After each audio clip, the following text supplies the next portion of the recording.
Aujourd'hui, à Moteur de recherche, de chercheurs qui ont séduit le monde du sport et le monde du sport de très haut niveau, puisque le premier a séduit le Manchester United, une équipe de soccer de première ligue en Angleterre, et le second, rien de moins que l'équipe de nage synchronisée du Canada.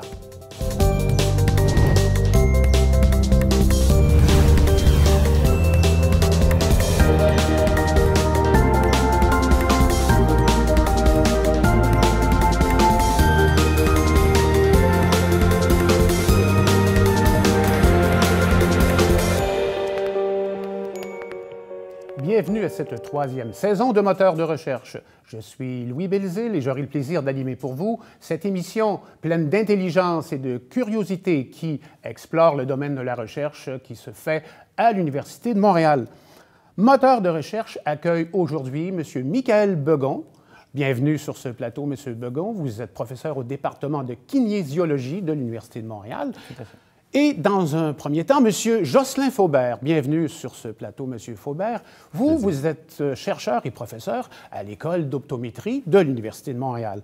Et vous avez mis au point un appareil numérique que vous avez appelé le NeuroTracker, qui sert à explorer le cerveau des athlètes et éventuellement à améliorer leur performance. Ça sert à leur entraînement aussi, pour espérer, comme disait Pierre de Coubertin, aller plus vite, plus haut, plus fort. Donc, aujourd'hui, on propose autant, peut-être davantage, d'entraîner le cerveau des athlètes que leur corps. Tout à fait. En fait, on sait que les athlètes ont des programmes extrêmement chargés, extrêmement spécialisés pour tout ce qui est physique, ce qui est endurance, ce qui est dextérité, etc. Mais il reste que peut-être un des facteurs qui pourrait distinguer ou différencier les joueurs au plus haut niveau, ce serait peut-être justement le cerveau. Il y a une question qui me brûle les lèvres. Vous êtes à la base neuropsychologue et vos recherches se produisent dans le cadre de l'École d'optométrie. Alors, mais quel est le lien entre les deux? En fait, il faut comprendre que la vision, en fait, c'est surtout cérébral. C'est le cerveau qui voit. L'œil transmet l'information, c'est-à-dire qu'évidemment, on capte l'information. Alors, à l'École d'optométrie, on a des gens, évidemment, qui travaillent sur la santé oculaire, sur la correction oculaire, mais on a aussi une masse critique de gens qui travaillent dans le domaine des neurosciences de la vision. Vous me disiez tantôt qu'on voit peut-être davantage avec le cerveau qu'avec l'œil. Tout à fait. En fait, l'œil transmet de l'énergie au niveau au cerveau, en fait, mais le cerveau interprète l'information, hein, parce que quand on voit des images en mouvement, en relief, etc., c'est vraiment une reconstruction du cerveau. Puis je peux vous donner un exemple très simple. Chaque œil voit en deux dimensions, mais le cerveau reconstruit une disparité qu'il y a entre les deux yeux pour refaire toute la troisième dimension. Donc ça, c'est un bel exemple. Le cerveau. Est-ce que les sportifs ont une intelligence particulière? Est-ce qu'il y a un cerveau sportif? Et auquel cas, comment le NeuroTracker peut venir aider le fonctionnement de ce cerveau sportif? En fait, justement, le NeuroTracker a été développé à l'origine pour isoler les mécanismes fondamentaux impliqués dans ce qu'on appelle l'analyse de scènes dynamiques. Évidemment, dans le sport, on peut imaginer qu'il y a beaucoup d'analyses de scènes dynamiques. Alors, en développant ce système-là, si vous voulez, on voulait, déterminer si effectivement le cerveau des athlètes était différent, et deux, comment ils pouvaient s'adapter à ce genre de tâches-là, si vous voulez. Puis ce qu'on a vu, c'est qu'effectivement, les cerveaux des athlètes sont différents. Et non seulement les professionnels de très haut niveau sont supérieurs à cette tâche-là, mais surtout, je pense, le point le plus important, c'est qu'ils apprennent plus rapidement une tâche nouvelle comme celle-là. Donc, en fait, ils sont beaucoup plus plastiques pour gérer de l'information de scène dynamique. Donc, ils sont différents. Il y a donc un cerveau d'athlète. C'est-à-dire qu'il y a un cerveau d'athlète, effectivement. Et puis, en fait, est-ce que ce cerveau-là était déjà présent? Est-ce qu'il est le résultat, le fruit de beaucoup d'années d'expérience? Probablement un peu des deux. Eh bien, je vous propose justement de jeter un coup d'œil sur ce fameux appareil et le rôle qu'il joue auprès des athlètes, le NeuroTracker, mis à l'épreuve avec l'équipe de football de l'Université de Montréal, les Carabins. Dans l'obscurité d'un laboratoire de l'école d'optométrie, Thomas Roméa teste le cerveau des athlètes des équipes de soccer des Carabins de l'Université de Montréal à l'aide du neurotracker. Le neurotracker est un logiciel qui entraîne le cerveau à gérer les informations reçues le plus rapidement possible. On a pensé que le neurotracker pouvait influencer la prise de décision et l'anticipation des mouvements dans le sport. Tous les athlètes finalement ont un niveau de suivi physique, nutritionnel, technique qui est tout à peu près au même niveau. Après, c'est un petit pourcentage qui fait la différence et la prise de décision, les capacités perceptivo-cognitives en font partie. Ce qu'on a, c'est qu'on a ciblé des athlètes haut niveau, puis on se dit comment on peut évaluer que cet entraînement-là, par exemple, va avoir des bénéfices sur leur performance. Alors, il y a deux façons de le faire. On le fait en laboratoire de façon très contrôlée, comme on le fait toujours, c'est-à-dire on a, par exemple, des tâches qui sont pertinentes, comme la perception du mouvement biologique, et on va aussi sur le terrain, c'est-à-dire que dans ce cas-ci, on capte des scénarios. Des scénarios de mouvement ou d'échange entre les joueurs, puis on regarde la qualité de ces échanges-là, le nombre de passes réussies, etc.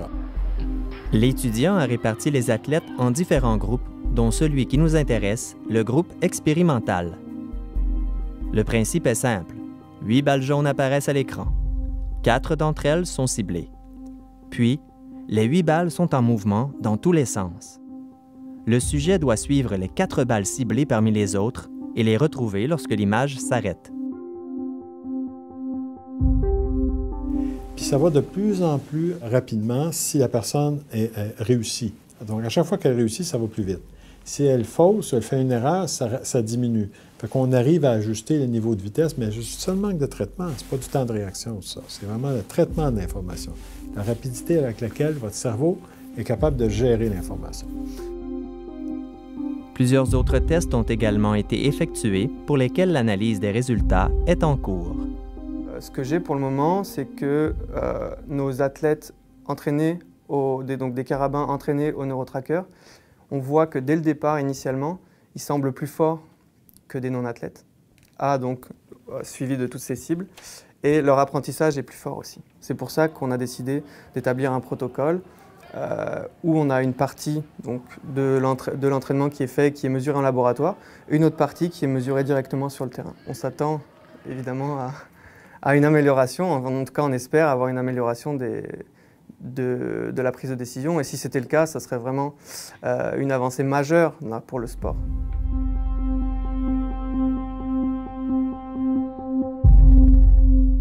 Donc, le neurotracker mis à l'épreuve, je vous le disais, auprès de l'équipe de football ou de soccer, les Carabins de l'Université de Montréal. Monsieur Faubert, on vient de voir donc un sport d'équipe. Est-ce qu'il fallait absolument que vous choisissiez pour faire les tests ou pour voir jusqu'où pouvait aller le neurotracker, utiliser une équipe? Il fallait un sport d'équipe ou le golf, par exemple, aurait pu faire l'affaire? C'est une question intéressante. En fait, nous, à prime abord, c'était l'analyse de scène dynamique qui nous intéressait.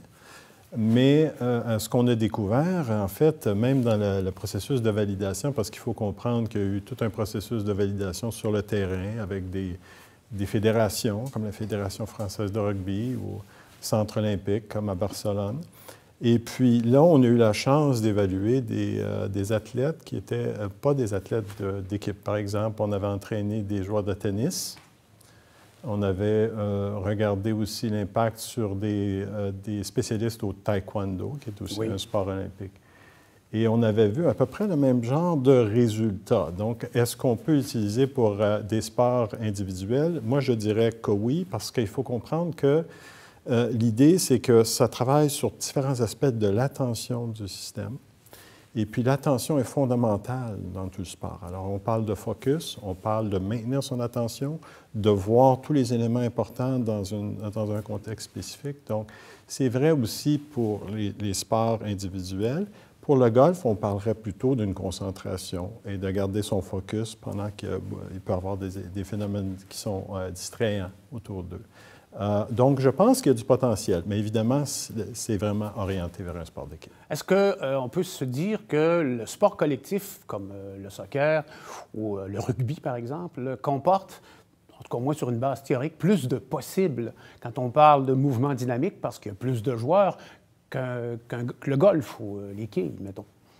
Bien, il faut faire attention. Le golf, certainement, parce que, évidemment, il faut que la personne, justement, évite des mouvements inutiles, etc.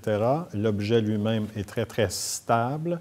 Donc, ce serait plutôt pour éviter tout facteur qui pourrait les distraire, le joueur. Et donc, en ce sens-là, c'est une question de concentration et d'attention. Mais pour ce qui est de tous les autres sports, même individuels, on parle de tennis et tout, il y a toujours du mouvement. Même un boxeur doit gérer énormément de mouvements et pas toujours des mouvements qui sont dans un point prédictible, c'est-à-dire un point bien précis. Ça vient de tous les côtés. Et j'imagine que pour des nages synchronisés, c'est aussi le cas, parce qu'il faut être synchronisé avec tous les éléments qui sont connexes.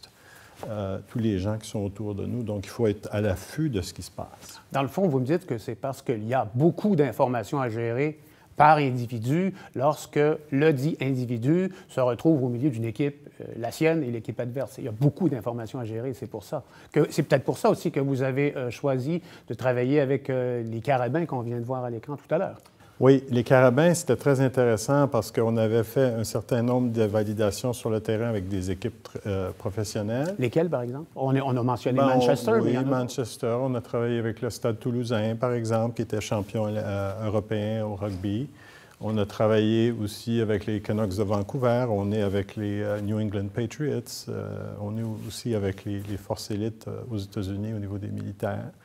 Mais il reste que ce que ça nous permet de faire quand on travaille avec les carabins, premièrement, c'est notre université. Deuxièmement, ça nous permet d'avoir un meilleur contrôle sur les éléments, parce qu'il reste que la validation scientifique faite dans un contexte universitaire est quand même différente que celle qui est possible de faire sur le terrain avec des équipes et des organisations.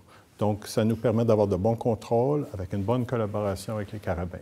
En terminant, M. Faubert, est-ce qu'il est envisageable que l'appareil dont vous êtes le père, le NeuroTracker, qui est maintenant présent dans beaucoup d'équipes professionnelles et dans différents sports de très haut niveau, est-ce que ça peut, et même les usages militaires, d'après ce que vous me disiez tantôt, est-il possible aussi que d'autres usages plus civils, ceux-là, et pas du tout sportifs, soient compatibles avec l'utilisation du NeuroTracker? Oui, c'est une très bonne question. Parce que puisqu'on a vu l'impact qu'on pouvait avoir avec ce type d'entraînement-là au niveau des systèmes d'attention, on peut présumer que ça pourrait avoir un impact justement sur les personnes qui ont des déficits d'attention, etc. Alors, ce qu'on a fait, là, c'est qu'on a fait des essais dans 3 écoles au niveau des États-Unis, dans des quartiers très pauvres. Et puis, il y a eu une validation qui a été faite par rapport à ça, surtout pour voir l'impact de cet entraînement-là sur l'amélioration des capacités attentionnelles. Et on a vu des résultats très intéressants. Ça reste au début, mais c'est prometteur. En terminant, donc, cet appareil sert à mesurer la concentration. Est-ce qu'il peut servir aussi à l'améliorer? Oui, justement, c'était ça, je pense, les résultats les plus intéressants, les plus probants, c'était qu'il y avait une amélioration certaine et surtout qu'on a démontré avec un certain nombre d'études qu'il y avait un transfert sur des habiletés à valeur sociale. Par exemple, la capacité de percevoir le mouvement d'une autre personne, etc., qu'on n'avait pas entraîné. Donc, s'il y a un transfert, c'est là qu'il y a un vrai potentiel. Merci, M. Faubert.